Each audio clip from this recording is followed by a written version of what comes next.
Maswera sei muri Zimbabwe, maswera sei kwese kwa muri koko. We are back again with Apostle IK with one of his exciting programs, and munozoti kana apostle vachinge vauya nyaya dzavanotaura dzakawanda wanda. Akasike kutanga tichishedza apostle kuti vayozotaura matambudziko ari kusangana neruzhinji rwevanhu. Hanzi munhu akabarwa nemukadzi anofanira kusangana nematambudziko akawanda wanda, asi kundiso inenge iwana ndiko kwaunofanira kutsvaga. We are streaming live on various social media platforms. What you need to do is to like one of those pages so that every time we go live on air, you will never miss some of our informative programs. Title maiona hanzi kusunungurwa kubva kumaperembudzi. Vakawanda vanogona kufunza kuti maperembudzi achiri kwere, maperembudzi zvinhu zvataingonzwa here kana zvatinoverenga everyday muBible. Apostle makadi nguva yanga yarebesa, asi manga musingaiti basa nekuda kweCovid. Mungatitsanangura kuti zvii zvakachitika pamazuva ese aya amanga musingabatiki? Ndanga ndiripo mabasa ndoda kuti one day ndichimbotravel, but now we are back and we thank God that we are also there. Mwari achitichengeta. Toda kutangi nekudzidzisa vateereri kana kuti vanhu vari kuona this program chinonzi maperembudzi chii?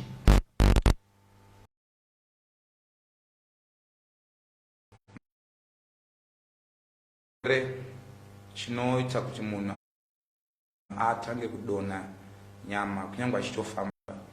Kunguva yakare vaiti kana munhu ane maperembudzi atenderwe kuve pakati pevamwe, ndawa maperembudzi ari contagious, anokwanisa kupararira kune vamwe. Saka kunguva yakare waiswa kwawo wega, iri yatinoti excommunicated. There were people that were excommunicated from the society, so a judgment was already passed over them. Kuti no matter they want to go there, because of their conditions, they are not permitted kuungana panoungana vamwe. Kwete kuti havana chishuwo chekuungana kana kuti havana zvazvinotora kuti vawepo, but nokuda kwecondition yavo. Saka that condition would excommunicate them from anything that is happening, and it would only take if you are healed from there. That is when power is wenda kune vanhu. So if you are a leper, you are not permitted to come among the congregations of the Lord. Now, this is the problem that we have in many people. So many people will say, "Ainanda maperembudzi achitasa maronda." Now, maperembudzi atutaura nezvawo nhasi haasi maronda, but zvinhu zvinorambidza kuti uende pano pauri kuda, kunyangwe zvinoendesa ipapo uinazvo. But unoona kuti you are excommunicated. If it is business, you are excommunicated from business. If it is marriage, you are excommunicated from marriage. Not because you are not because you are not God loving, but because there is a condition on your life or in your family or in your bloodline that excommunicates you from the realities or from many things that are happening in people's lives. Saka ndio yati kuti iyoyo maperembudzi ayo akasasukwa ukasasunungurwa paari, hazvinei kuti uchaenda kunoita manager, hazvinei kuti uchaenda kuAmerica, hazvinei kuti uchaenda kuUK, hazvinei kuti uchaite chii chaunofunga kuti tinoda kukubetsera. Condition yemaperembudzi iyoyo inoita kuti uwe excommunicated.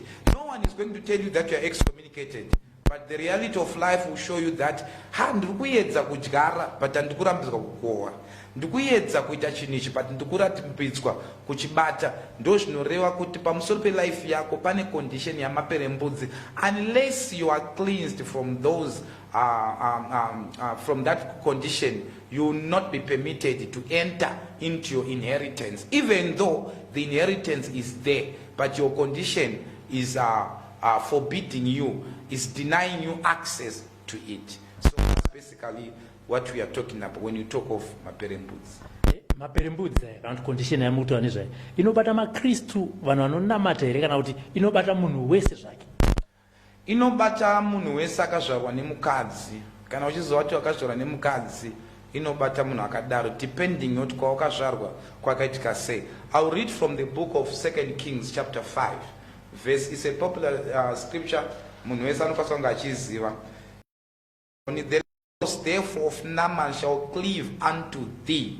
Now this is the lepers of Naaman shall cleave unto thee and unto thy seed forever. Nekuwana wako, not for a season but forever. And then it says, and he went out from his presence a leper as white as snow. Now this was Gehazi. Ndangowerenga the last chapter scripture, you can read the whole chapter. This was Gehazi. Gehazi anotora zvinhu zvaisafanira kutora. Ndobva muprofita mtu wanga uri ndobva anyepera muprofita ndobva ana muprofita. Maperembudzi aNaaman achawe pamusoro pako and your generation. Wose achazvarwa, wese achabva maloins mako achave nemaperembudzi iwayo. Kureva kuti kana uri mufamily yaGehazi haudi kuti uchitadzira Mwari kana kuti uite anything kuti uve nemaperembudzi. Zvinounza maperembudzi mufamily yekwenyu kana kuti kana mulife yako zvakatoitwa kare. So tine vanhu vari kubvunza kuti patina handina chandakaita, ukaona kuti kune generation yakatanga kuzorwa nemaperembudzi, kwete kuti pane zvawaita kana kuti wanyepera muprofita, but baba vavo tateguru ravo rakaita chinhu mufamily imomo chakaunza kutukwa, chakaunza maperembudzi mufamily iyoyo. Saka kusarorwa kwako hakune nechokuita noti maybe apostle ndanyaya kutadza kana pane zvandiri kuita kana handisi kunamata zviri correct ndosaka ndisiri kuroorwa. The idea about all these things is not about you.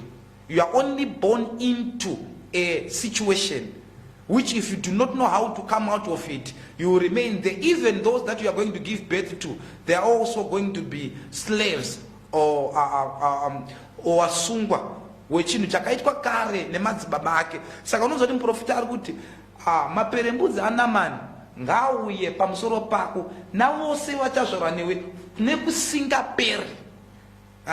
Saka kune makavanenzi akaitwa nemadzibaba edu kare, vamwe vaida kuita mari ndobva vaenda vachida kuita mari ndobva zvanzi vanasikana venyu havakuna acharoorwa kurudzi rwekwenyu. Iwe wazvarwa maybe to after 20 years hauna chaunondomboziva ndozvakaitika, but because uri kuzvarwa into bondage, your destiny was already sold before you even came on the scene. So now we need to do what we call deliverance, is to go on that day spiritually and undo the transaction and cleanse you from that case.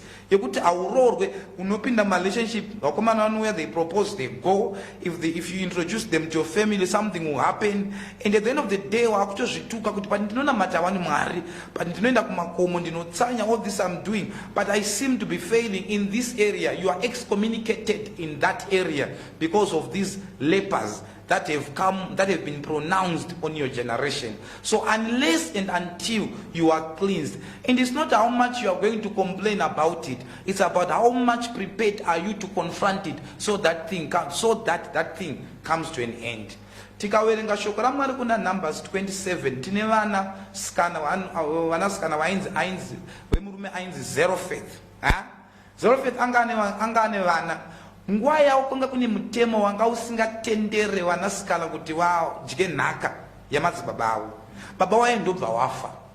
Vana vaye vanonoita argument yekuti tinozviziva kuti mune muravo unoti hatitenderwe kudya nhaka yamadzibaba edu, but this time around we are challenging that law, because baba vedu pavaishanda vaibashandira isu.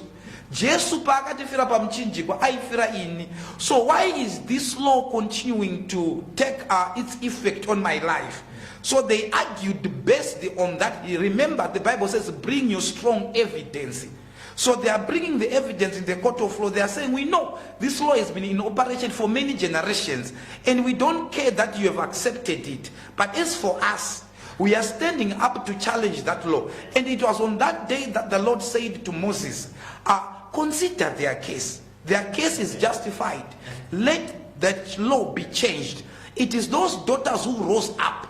So the fact that matete ako anakurorwa, anasisa ako anakurorwa, vaningina ako anakurorwa, but iwe uri kuda kurorwa, azvi justify kusarorwa kwako. Iwo anatete nana mai nana sisi wako ndo wakagamuchira that leprosy.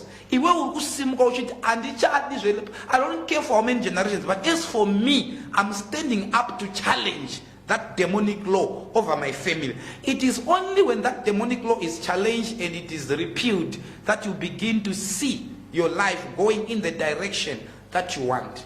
So this is the problem with many people. They are asking questions like maybe ansikuna mata zvakanaka, maybe mwara andide, maybe mwara ane vanhu vanoita se vaanoda. Nyamba kune zvinhu zvakaitwa iwe usati watozvarwa zvine implication pa business rako, zvine implication pa vana vako. Ndosaka tichipesera takuona atinoti mapeten.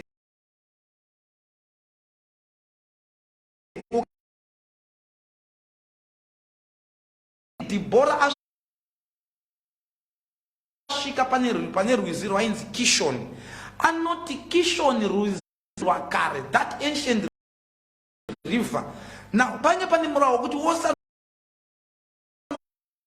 ashika parwizi rwo runotomunyeredza. Saka iye akuchema kuti mweya wangu ndasvika panoerera vanhu, ndasvika panofira vanhu. Izvo zvigore rapera. Kune vanhu vanowiga vanhu every December, every month. I mean every December, every year. Want to do we get munu, mana December. So December has become that river Kishon in their life, where they have to bury someone. It's December Why? Because there's a law in their family. It's also leprous in that family. You know, excommunicate people from going to the next year. So when December comes, whether you are sick, whether you are healthy, they know someone is to be buried. It has become a law, not because you have done anything. It's a law that was instituted well before you were born. So the idea is to confront that law.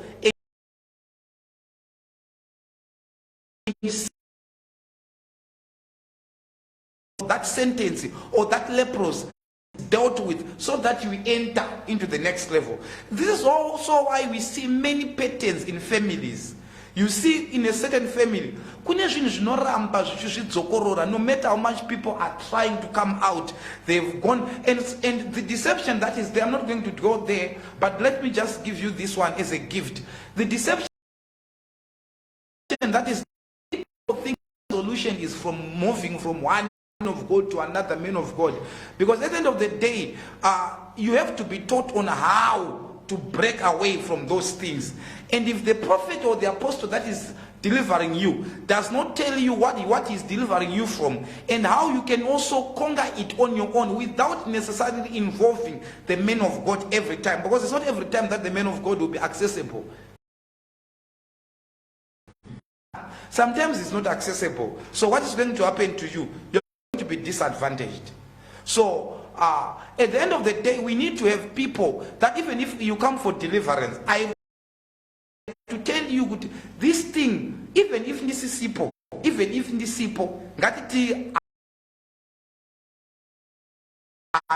will never have a chance to see me. You should be empowered to break away from those laws. Empowered to break away. But unfortunately, the kind of people that we have today, you just come, I pray for you, you fall down, you vomit, then one's white deliverance. But now, these things that are a problem to you,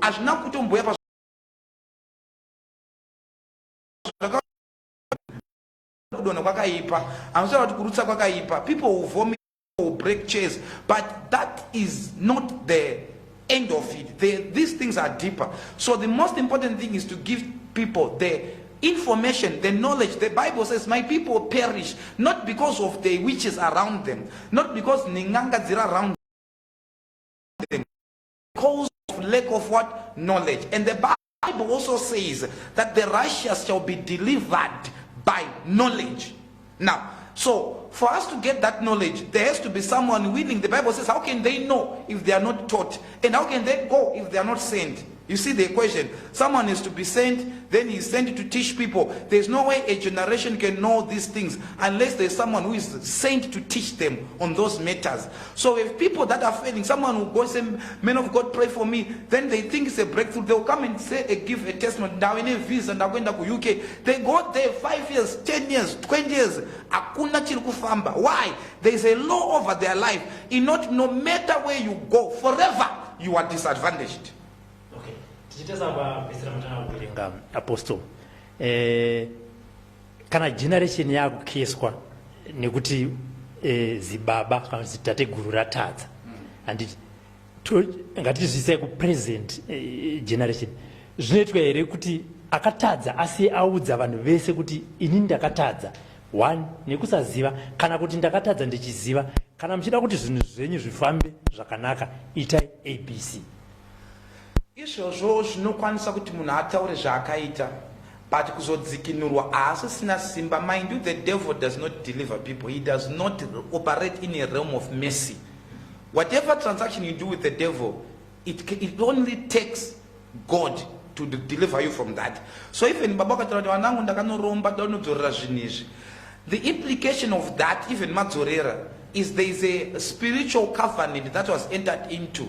Now actually Zoreko is also a part of violating the terms and condition of the covenant. Remember, a covenant is between 2 or more people that has got mutual benefits if it is adhered to, or severe consequences if it is broken. So munhu anokwasotinodzorera nyoka dzake zvikwambo zvake zvidhoma zvake, but vana kutorine law yakatouya mufamily. So people will continue to suffer even those zvataurwa unless they are saying it and then they go to the men of God who will deliver them and who understand the legalities and technicalities that govern the whole process of that deliverance. Unfortunately, we've got so many things that are happening. So people can say they are delivering people because now, and that can be a deception. Now, there are many things that are involved in deliverance.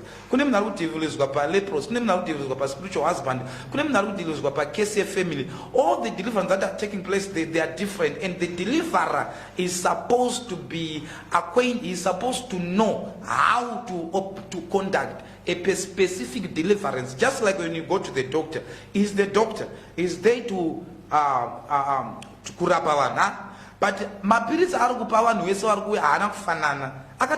Depending on the sickness that is being presented before him. So it's the same thing about deliverance. But unfortunately, people come to kandama bache mudenga because we move like this, our jackets, then people fall down. And you call that deliverance. So someone can say,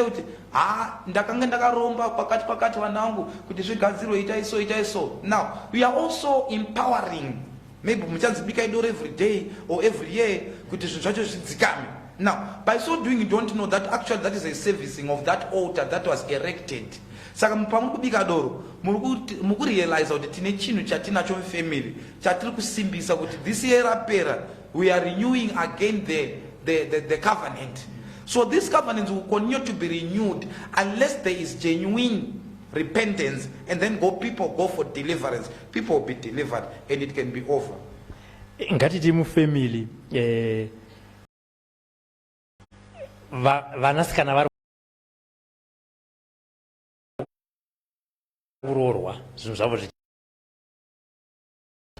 kuita dzimba kuri kunetsa because of maexamples amapa zvinoita here then kuti vanakomana voti isusu tazvipira kuti tisunungurwe, asi vanasikana vachiti hatipinde mazviri nekuti isusu zvinhu zvedu zviri kufamba munenge family but iri divided.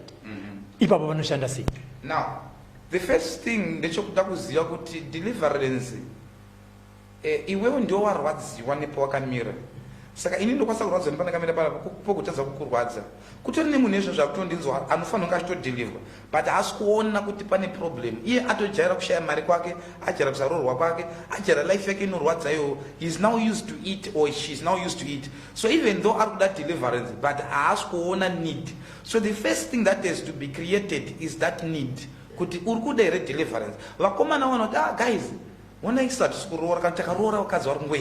there's an issue in our family. There are families where I have delivered people like that, where you see all the girls are doing more in marriage, but the guys are not doing. They can be doing more in other aspects of life, but as far as marriage is concerned, the pattern is very defined. It's either akangorora akata mwana one, mukadzi achikuita mwana chete akutobuda marriage. Or something is to happen the moment they are not aurora. It's a case that is mainly targeting the male children. So if they come together and say, like the daughters of Zeropheth, they gather together. They said, we guys, if you don't do anything about our own situation, no one is going to do something about it. So they have to stand up and do something. And they stood up. So it is up to those guys to stand up and say whether the girls are willing to be part of them or they are not willing to be part of them. We are going for deliverance, and they can be delivered. And then at the end of the day, they are out of that situation or condition. But munokwanisa kubatsirika kana munhu akaenda kunoita covenant iyoyo nekwaakaenda achiri mupenyu, kana kuti zvinokwanisa kuzongoshanda chete kana munhu iyeye achinge afa. That's when you say kuti ayo isusu ngatichiendai tinotsvaka chinhu chinoita kuti tisunungure, nekuti zibaba redu kana kuti sekuru redu rakabata zvinhu izvi hapasisina. Ende kana aripo ari mupenyu zvinoita here kuti I will tell you of a story. I think I've told you one time. There was a family that came. Their father was responsible for what was happening. We drove to where he was. He was in down there. You go past Chinoi, some parts of Zimbabwe, Sasu. Now we went there. Baba, this is the problem. Do you realize there's a problem? He agreed. Yes, there's a problem. Then we said, do you want to be saved? Because the only way out is what? Is Jesus. Then he said, I don't want. Akatoramba. This man, he says, ndakanotora zvandakatora ende ndichiri mupenyu, but handisikuda. So we had no choice but to win. Then that is where power is to be demonstrated. So I said, no, fine. If he does not want, then that's fine. Let's pray. So the moment I began to pray, there were many things happening at the same time. And immediately he said, no, I want Jesus. So we had an advantage. Akati ndakuda kutendoka, akabudisa zvinhu zvake tikapisa, akapa upenyu hwake kuna Jesu. The family was delivered. They started a new platform. Then they raised their altars for a new dispensation. So some parents, they are adamant because they know. Kuna wakatora vasingazivi. Kuna wakatora vachitoziva kuti I don't care. What I want is money. What will happen, I don't care. If it means my wananga warorwe, I don't care as long as I make it in my time. Remember, there was a man like that in the Bible, Hezekiah. Hezekiah anotadzira Mwari Mwari auya andobva ati nekuda kwezvawaita izvi umambo uchabviswa mumba mako. Ndobva ati as long as zvisiri kuitika in my days zvizoitika kuwana wangu, I don't care as long as ndiri mambo. Saka kune munhu anoti as long ndaita mari zvokuti wananga wazororwe ndeye kwawo. Saka atori committed to that altar or to that covenant. Now you'll have to use power against power. Yes. Rega timboverenga macomments ari panapa. Hanzi na Walter Seka nevana kokumboparidzawo aura zvepanyika ino zvinopfuura kana kutiwo munopedza COVID. It's very unfortunate that I've only spoken. How many minutes have we spoken? That's about 20 minutes. It's only, can I use, no, this is not a good word. Let me reverse my words. It's only munu. Lucha kuchaka wait rinani risinga offend, but there's the same time to send a message to that person.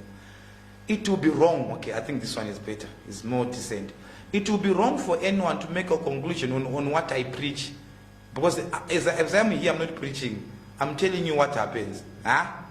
It will be wrong for someone to make a conclusion on a 20 minutes clip that you have seen me talking and say, why must Umambo? Go to my page, come to my church and see what I teach about. And then you see, you cannot make a conclusion on that. Number two, you don't say COVID because you don't know how many people that we've prayed for. And because we don't publish them, and it's not our duty even to publish, we are not looking for fame. There are so many people that even if after this conversation can show you my phone that I prayed for one COVID and they've built. No, number two, COVID is just one of the sicknesses. There are so many deadly sicknesses that are scattered around the world that people have been delivered from. The fact that maybe Apostle IK COVID, because we are not looking, we are doing it for God. If this what I'm saying is not affecting you, you can still go to another page and look what is happening there. At the moment, this is what we are talking about. Andina Sipo sound is not that good. Okay, noted Sipo.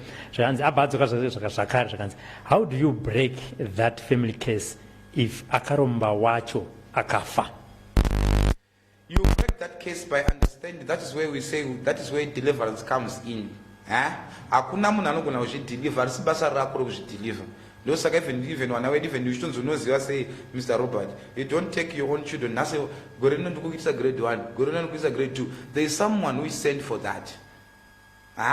So you go to the person who does. That's why we are having this program, which we are affected by what we are explaining. My number will be there. You call me, we'll tell you how to break it. But there's a way out. You can hakuna chinu chisingabudike. The fact that you've been there for years, it might be for many reasons. Ignorance. Number two, you are not prepared to fight it, we are not willing to fight it. But it does not mean that there's no way out. The way out is there. We need to be. That's why people need to be taught how to come out, more than making them fall down and create that circus where people are clapping hands for the papa and say, Papa, yes, Papa, yes, Papa, yes. Beyond that, you need your information. So after we deliver you, there is guidance that is from the word of God, so that you don't fall again into that thing. Not only that, so that your children do not experience what you're experiencing. What you're experiencing right now, your children are already experiencing it. Why Kuntikana, that's the same way your children are. The pattern is well defined from your father. It has come to you, it's now going to your children. And you cannot, even if you want to argue, you don't argue in the place of results. Results will settle the matter. So the results will tell us with this family. One degree. I have someone who has been calling me, his PhD. When he looked for a job in Zimbabwe, he could not find a job. When South Africa looked for a job, he could not find a job. The only thing that he has to do was to do musiga. Somebody with a PhD. And then you want to play with that. Life is too spiritual for people to treat it physically. So every spiritual problem will require a spiritual solution. Unfortunately, because of the liberian spirit that is among many men, they will try to solve things academically, because maybe you have a PhD, you have a master's in that, and you want to explain everything academically. There's a place where your academias will not be able to confront a spiritual battle. No matter where you go, no matter who you are, at the end of the day, you see people looking for spiritual help. Why? Because life is controlled from the spiritual realm. But as it happens, your case yacho ikuvharidzo futhi kuti usaone kuti ndinogona kugara a better life. Like amataura kuti unotongoti accepta kuti this is ndo zvitongoripo, and even family yako vana vako vachikuti nokuti baba vedu ndo rakanga iri life yavo.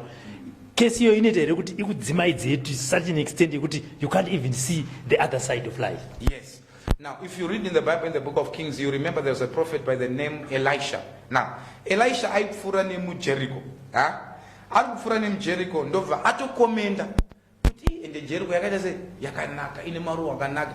Why is such komenda izvozvo? Mu Jericho mune issue yemvura inowawa. Munhu akamwa mvura iyoyo but wakanaka ukadzosa wachete pamiri. But muprofita atokomenda kuti ende kuti rakaita se rakanaka. So that case, inoita kuti vanhu vafunge izvo zvinhu anobuda izvo like ine zvinhu nema social media, munhu anobuda akageza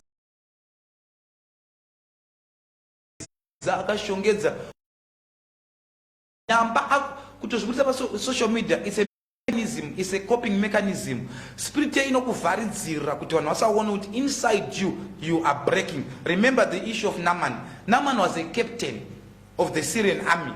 Anga ari munhu mukuru airespectwa, but akanga ane maperembudzi.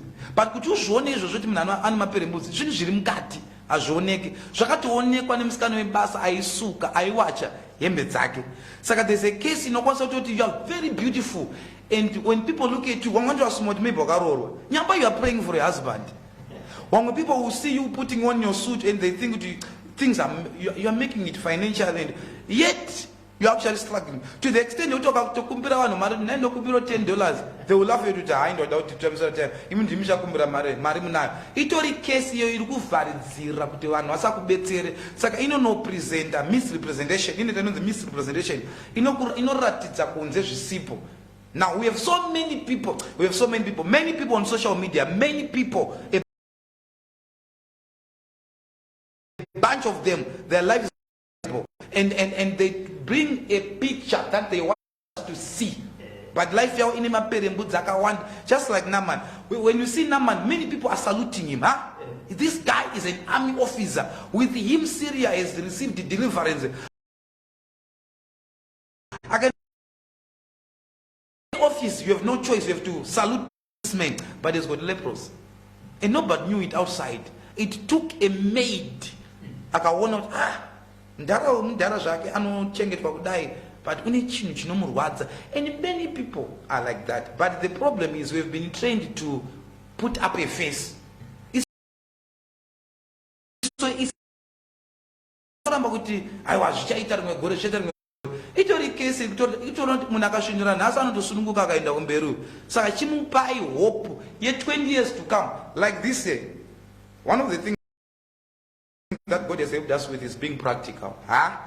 Now, this is 2021. 2021 achitanga first week na 2021 kana musi wa 2021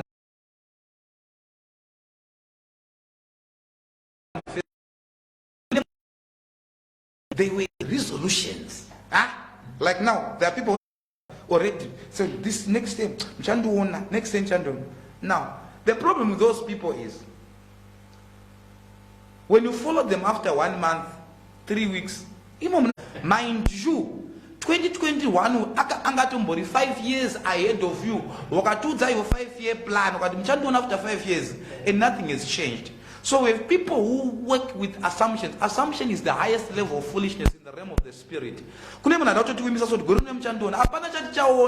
Because hauna zvawaita zvinochinja 2022 2021 wakasaita anything about your life. Kuna vanhu vari kuuk so vari kunyara kana kudzoka vanhu vari kure vakaenda kunoshanda. We have nothing. Gore ratopera, we have nothing. You want to promise us kuti muchandoona 2022 unenge waite 2022. There is a case that needs to be broken. It does not respect years. Now, the one problem that we have with people is to think with no, it's really natural. People kungorambo zvangu nguva yemwari ichakwana. Zvinotaurika kunge zviri religious, kunge zvine umwari, kunge itori demoni, itori kesi yacho yekutokurambidza kutofunga iko kuti nguva yemwari ichazoti yokwana. Akudza 2022 unenge uri kuenda. So if it failed today, the only day that you have is today. The Lord says, this is the day the Lord has made. I'll rejoice and I'll be glad in it. If you don't make the best of the day that God has given you and wanting to promise us, what have you done that secures that next day will be safe? So, so you always sleep with the hope of they are specialists. You go there, they can't find anything in my body, but I know I'm sick, I'm dying. One thing I did there was to pray. When I prayed, when he went back to the hospital, they discovered the sickness. Now he was able to be treated. That's another case. Another case, you pray and that sickness will go because it's a spiritual sickness. So it's either the devil the sickness will be there, but he will make the doctors not see it. So you'll be dying, or either you're going to be given the wrong medication, taking what you're not supposed to be taking. The end of it is the devil wants to kill you. You came to kill, steal, and destroy. Saka zvinogoneka kuti munhu aende kuchipatara wogotsvaga chirwere chokushayika kutoti hachipo, but Satan akachiwanza akachiwiga.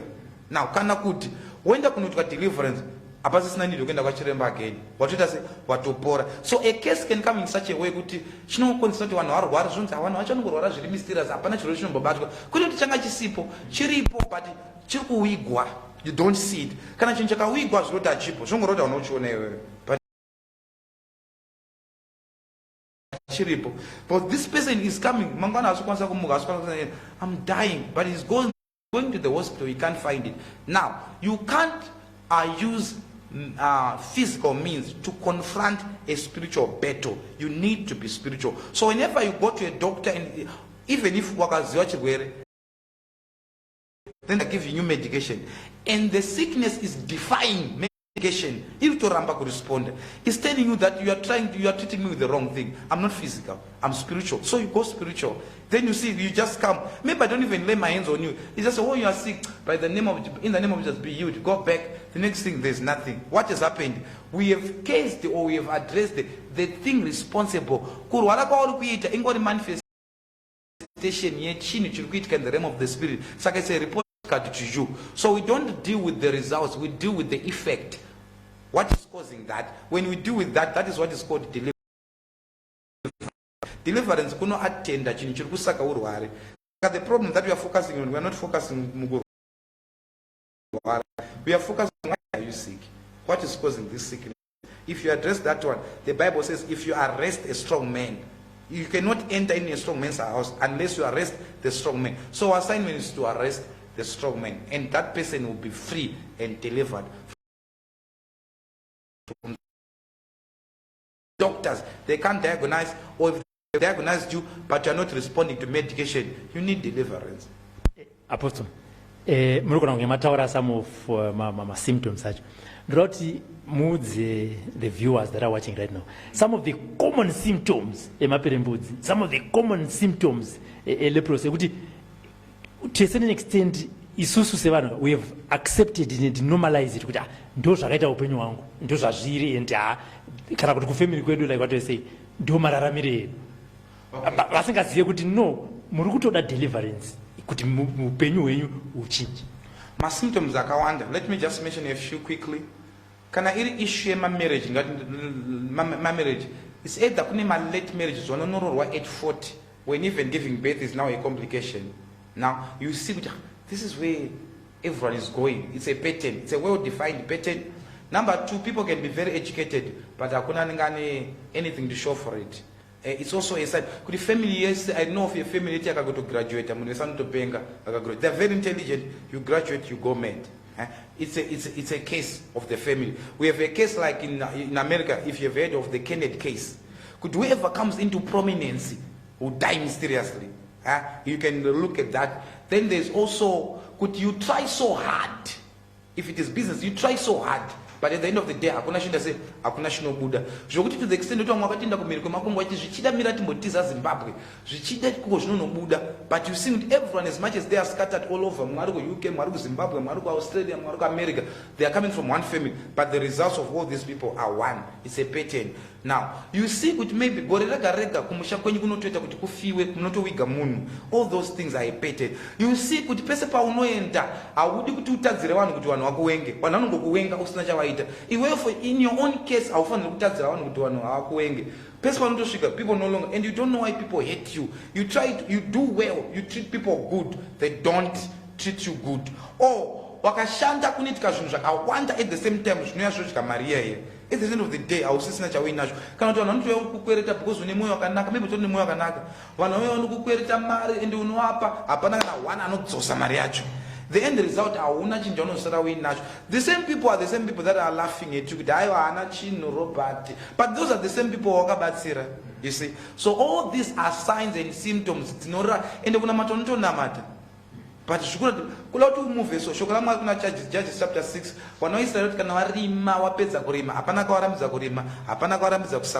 Moment the Israelites will come to what? I mean, the children of the east will come to harvest. Personal which gara. Saka you don't know which gara, but I will go away. You won't do even a family, Munikese barrenness. Magana doctor was your sperm count is fine. Mukazoka is right. But to just have a child is just difficult. So all these things, if you are truthful to yourself and look in your life, those things that make you cry, it's a sign that you need deliverance. And so tara kuneva nanda kushita majaiz bavanu. Utara uri one, uri wega. So wakatasa life yako. Utisota I mean this ndakabva apa izvo ndapa. Life yangu inodai yokwira. Nomboita mari, ndodonhera pasi. Nororwa, ndorambwa. And you are looking at yourself. Uri one, apana profita wina. Uri one, you are being honest with yourself. You see that pattern. When you see that, you need deliverance. Kuneva nezo we are on social media. One person look it. I'm not trying to please anybody. We are being realistic. Just be with yourself. Look in your life and see. Ever since ndakatanga kwenda kuchikoro handipasi. Kana ndada unonyora ndinotanga kurwara. Kuna vanhu vasingarwari pesa pachinyora manotsa arwari. Jeremy exam anosvika exam unorara. And they've lost their destiny. Not because they are not committed. They are hardworking, but there's something that is sensitized at every moment. They are called time-sensitive cases. Ilepros.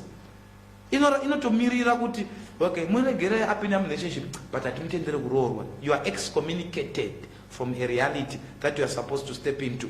But many people sometimes tichifamba su takawanda tichitaura zvinhu zvisipo, but kana wawega wakagara wega pasi ukatarisa kuti mhuri yako unokwanisa kuona zvinhu zvoitika mhuri mako kuti pachini chufu mukoma wangu chakaitika kwaari ini chikuitika kwandiri munini wangu chikuitika kwaari. All these are patterns and signs that you need deliverance to be cut off from that. Ngatiti waona symptoms esa kutaura vanhu alright, men of God and women akawanda anditi madzibaba my apostle ningi, apostle IK, prophet ningi, papa ningi. Unoziva sei then semunhu asangana nedambudziko kana kuti ari desperate kana kuti munhu ari musituation kuti uzive kuti apa kapa ndo pane bridge. This one is a very big topic, but let me just try to answer you. It's a very big topic. Why it makes it big is because the devil has successfully fought the church in a way that has not brought unity. So Apostle IK is saying I'm the best. Prophet so and so will say I'm the best. I chose the area and nyasha dachu. So the idea yet no for getting now is the church of God. Because our strength is in our is corporate, it's not in individual. In I can be in, I have a strength in deliverance. That's my area. Deliverance and teaching and maybe exposing the enemy. Now, when it comes to other areas, then someone who might be a master of that area. But now, it takes knows what area. And there was Prophet Makandio, and there was Prophet Magai, and there was Prophet so and so. He is good in that as much as I'm a man of God. But in Nyasha Zandi Nazo, power no 10 one way any issue, maybe not one. But what kind of a power no 10 one way, maybe 9 they get their results. 1 or 1. Now, so it's a grace, and as a body of Christ, we need to come to a place where we gather as one. Oto ziwa in area ma ota andiko. Area ma ota kuna apostle IK and Daikogo. Kuta monza area business kuna prophet kuna apostle Chipoya. And Daikogo. So what are you doing? You are admitting that as much as I'm a doctor, I'm not an occupational therapist. I'm a physician, so I will adhere to my lane. Now the challenge will only come. So everyone is better than the other. There is more for like people are building their own Babels now. But the idea is, if you are hearing me and what is happening to you is only a message to you that I am the person maybe who is there to deliver you. Not necessarily that I am the only true apostle or the only apostle that delivers people in that area. But the fact that you are hearing me, it can be a message, it can be that God has heard your prayers and they sent me to speak to you. And right now we can have many people that are there, but I may be speaking to one person or two person that are identifying with what I'm saying. It's a sound from heaven that God has remembered you. So you just call me and I'll talk to you. Ndotona vangu varotobvunza kuti tipewo namba dzaapostle nekuti network iri kunetsa no namba tinokupai and pama either tichaisa pamusoro kana kuti pama comments papa namba dzaapostle tinokupai kana even kuya ku inbox sekutaura kwaita apostle hanzi iwewe uri wega ndiwe unoziva kuti inini ndine dambudziko zvepa social media zvepachi aiwa tinombosiyana nazvo iwewe wega ndiwe unoziva kuti ndine dambudziko uye kana hanzi chipatara chinge murwere iwe ndiwega unofanira kutoziva kuti aiwa inini nemateachings aitwa pazuva ranhasi izvi kaizvi ndo zvinoita kuti regai ndinotsvaka ndirega kwatinofamba kwanzi aiwa vakomana ini zvinhu zvandinetsa regai ndimbobvisa bhutsu kureva kuti wakuzviita uri wega muchivande. But the good thing is message inenge yasvika, dzidziso inenge yauya. Apostle, sekutaura kwamaita kuti kazhinji munhu ane dambudziko ega iye ndiye anoziva, ndiye anofanira kutsvaga kuti inini ndenda kunobatsirika nawo. Ko sei zvichinetsa kuti tisenge paruzhinji papapa munhu abhilive kuti kana kuti angozviaccepta ega kuti inini ka upenyu hwangu hauite, sei uchipindwa nekamweya yake kuda kushora zvinhu zvinenge zvichiudzwa vamwana iwewe zvisinei newe. Zvakatotangira kudenga. Zvinotangira pano basi, nyaya yakatotangira kudenga.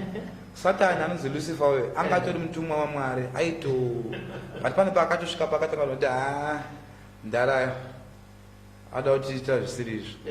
Ndobva adonedzwa zvina kuperera mukudonzwa kwake. Ndobva aenda kuna Eva ati asiyo kuti Mwari zvechokwadi here ati musadya. Kune vanhu vanotoshandiswa naSatani, auye ari Satani anotofanira kupfeka one, so zvinongetewo Mwari anofanira kupinda mune vanhu, because both of these entities are spiritual, so they have no legal right to operate in this realm, so they have to use a person. Saka wakatona zvichidaro it's normal. Ndosaka paipa tichibve ngachitanga kuti wakana uchita chinhu chese chakanaka. Now if you never rest until it destroys good, saka kune vanhu vanotofila kuti ministry yekuparadza vanhu. At the end of the day, itori ministry yavo yekuparadza vanhu yawakapiwa nababa wavo Satani. Saka hazvina kutangira pano, zvakatangira kuti uri kudenga. Saka we just have to know kuti ndo zvazvitori. Saka anenge anzwa and ndonoziva, because at the end of the day hakuna atife tiri group, atirame tiri group, ati tinokwanisa kuswera tiri group, but kana takaenda kumbatenda mumwe nemwari ndaumba kwake, and maproblems andakaita sei akasiyana. Iwo ndonoziva kuti tikwanisa kungofarisa pavanhu ndichitonge ndiri right, ndakapfeka sutu yangu, because mukati mesutu mune maperembudzi. Kune vana vakanaka, shoko raMwari rinoti, and the land was so beautiful, but the water will cause people to be barren. So vanhu vakatasa uri kunze sonoti, hey maya, hey mota hii, go closer to that person, you now see it's an icing, but mukati memunhu makaita sei makaora. And tikuti iwe uri kuzoti iwe ukuziva kuti you are watching right now, ukuziva inotaura chokwadi. I want to be honest myself. Inini ndakapfeka hangu suit, ndakapfeka mawigi, ndo driver hangu mota dzangu driver, but vana vangu vari kundichemedza. Kune munhu izvo zvakaendesa vana vake kuchikoro, but all of them one day they call them mommy. I'm now handisisiri musikana. Iye ari musikana, handisisiri musikana. Do you know the pain that it brings to a parent? Akareza mwana wake correctly, but all of a sudden mwana wako wawachabuda majeri. And you know, I'm talking to you right now, they have to go through jail, and you don't know where it is coming from. No matter how many they are, somehow they are wayward, drugs and all, and the parent another is crying. And you know your situation, you need deliverance. So right, we know that thing is now tormenting you. It's a sign there is deliverance.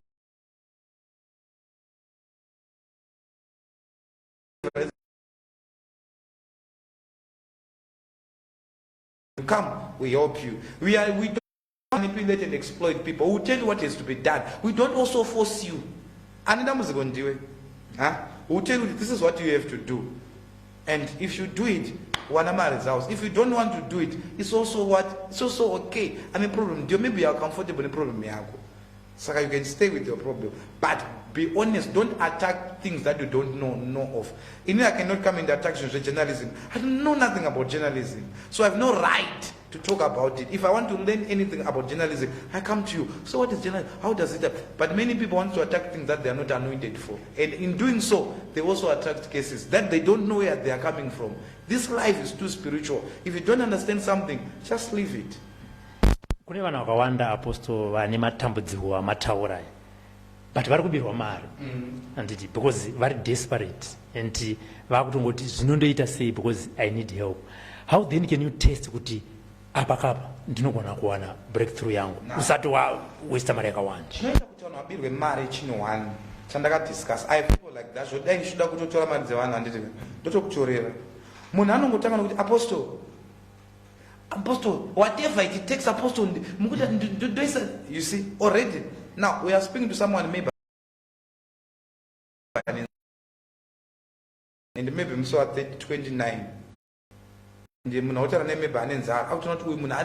was talking with another person, I got to 3,000. I'm to trading on Dakurai because I had to meet a marriage. About 2 million. I shall to me. After threatening no matter big fire or already it's a sign that is not a man of God. I may not cheat, but I don't know what it is. But that man is not a man of God. The Bible says you shall know them by their fruits. Now, kunewa nantu yakatozo expose udara kuti tukuda say we are ready to give you anything. Now they will be exploited. Someone will say, okay, okay, the first thing you have to also have the ability to test the spirit of a man that is helping you. They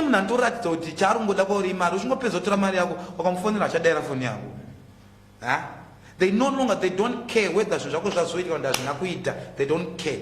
As long as you collect a marquawuri. Now you have to test it. How they speak to you, how they address you. Are they even interested in helping you? You know, some of the times we help people that you never see in life.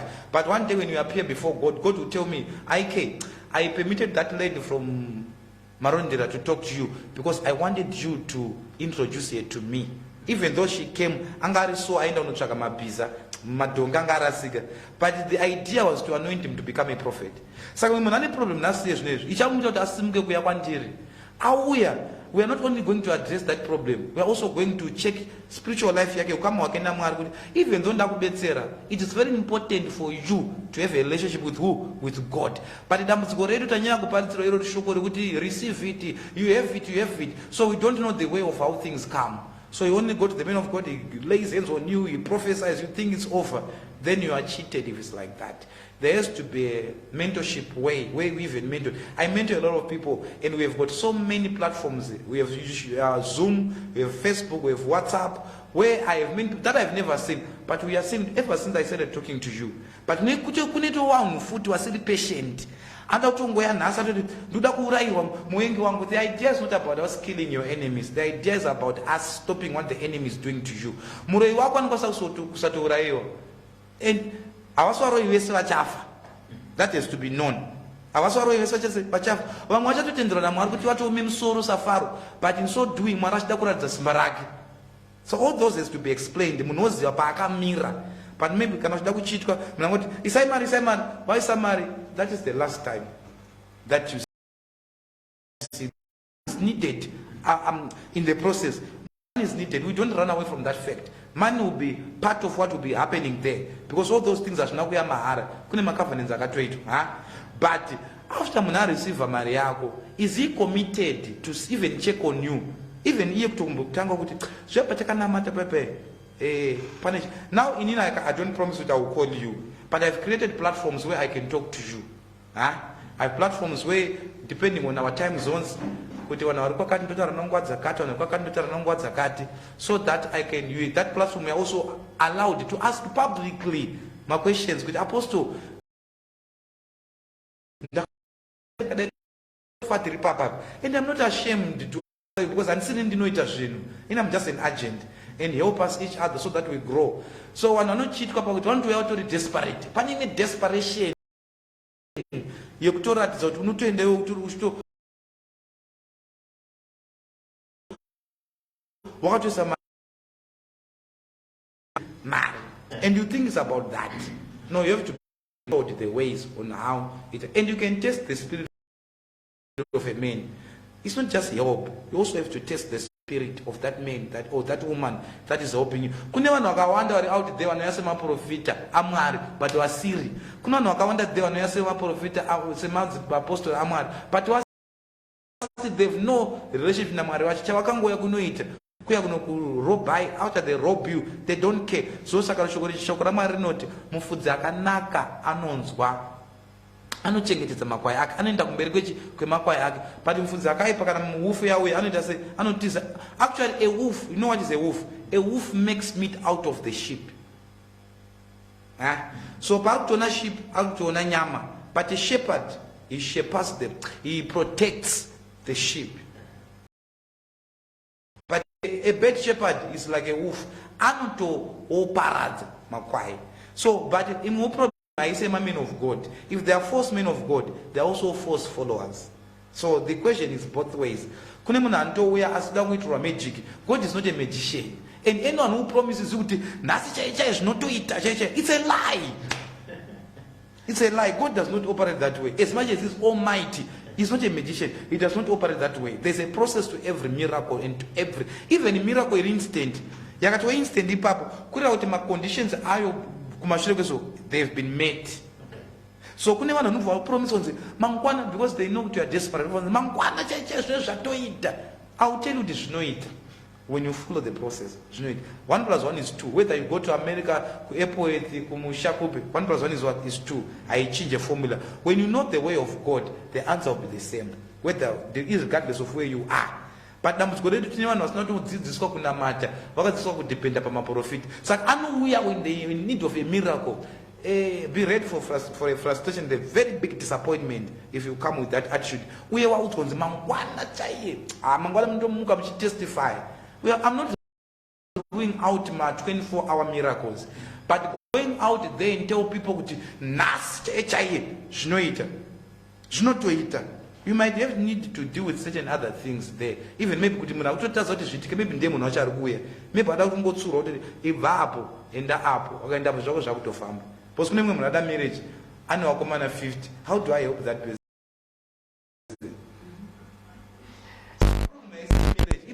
problem yemunhu yeye ada kutodzidziswa kuti formula yako itori wrong. Uda marriage unovarume 50 uyu anorara newe wese 50 anorara newe.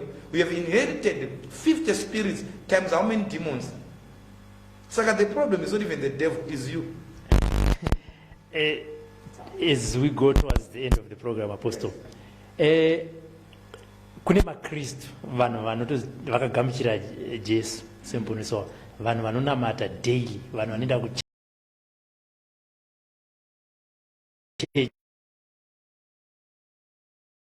zvinhu zvavo hazvisi kushanda. Handiti ende zichida mwacho kutozoti mufamily medu case, that's why vakataura kuti inini zvangu ndazvipira kuti ndinamate, but at the end zvinhu zvavo hazvisi kushanda. At the end vanopedzera vave frustrated kuti zvichechi zvacho ndazvitira bhera ndisi dzidziso yamungavape ndeye kuti chii. Chokutanga, I will tell you this, have a relationship namwari. It is very solid. Kudarika relationship nemuprofita nemunhu wamwari. It's unfortunate for the past years there's been a wave of a gospel that has been preached that has exalted the men of God above Jesus. So the men of God will come and say, receive your miracle, I declare your breakthrough. He does not tell people how that is achieved. So people will have 20 bags of prophecies with nothing that has been fulfilled because they have not been taught the ways of God. Shoko raMwari rinoti kunyanyika dzose ani nani uchatedza nzira dzakarurama Mwari uchamurangarira irregardless of who you are, God will remember you, but the condition is the same. Ani nani ane nzira dzakarurama. So never give up on God, continue to pray. The other way that I practically tell people in our school of deliverance is to say, when you pray to God and say, God, show me how myself I will come out, because the way I may come out is not the way that you come out. First 40 days. In your case, maybe just have to connect with someone like that, or in your case, maybe just have to be worshiping the whole day and your miracle will come. So you have to know what works for you. God, show me my way out. God, show me my... But never allow anything in this life to destroy, even the men of God, to destroy your relationship with God. Any gospel rinono kujoina mfundisi, rinono kuisa pa mfundisi, risinga kuisa pana Mwari, it's a false doctrine. It wants to make you a slave forever. As men of God, we are not called to make people spiritual slaves. We are called to train people in the way of God, so that even if I'm not there, you are able to run your race and also teach others and bring others into that reality. What I'm teaching you today, even if takagara for a certain period, you'll be able to do it, because the idea is to raise so many, not to be at a one point where everyone is a slave, everyone is to call Papa. That kind of a gospel is actually making you a slave. So never allow anything to destroy your relationship with God, and be prayerful. Be prayerful. There is no way, no matter what. Some people have gone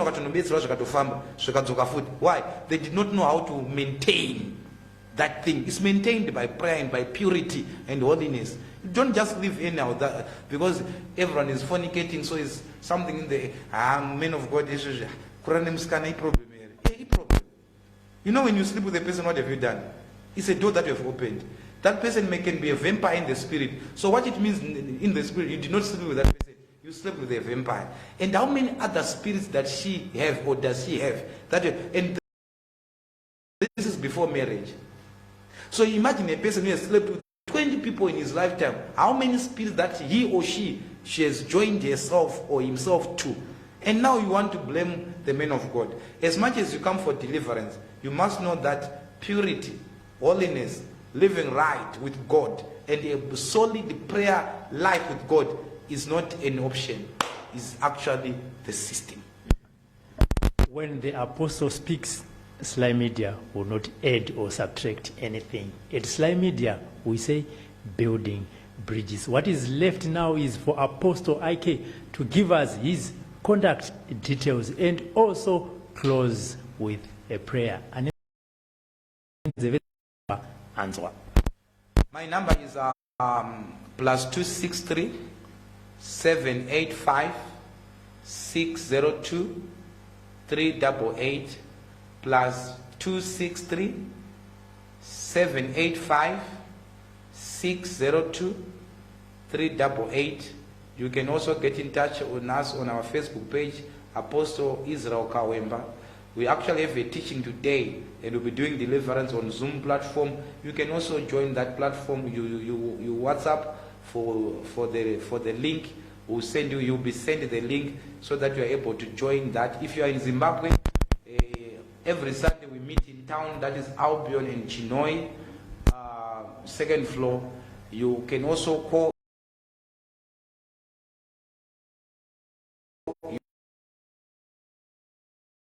Actually, even this week we have deliverance service.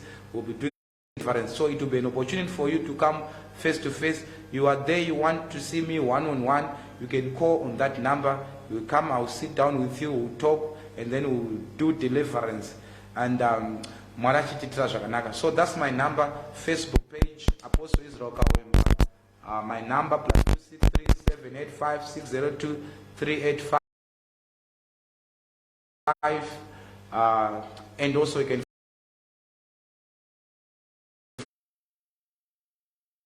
follow also us even on Slide Media. Thank you so much for watching. May God break every case that is over your family and everything that has been pursuing you, that you have resisted and denied you access to inheritance. I declare and I declare for you, may God give you your way out. Let there be light in your finances, light in your marriage, light in your health. Those that are sick and you are watching me right now, I declare that sickness is over. I pray for you. I declare healing over your body in Jesus' name. It is settled. Amen. God bless everybody for watching in Jesus' name. Amen.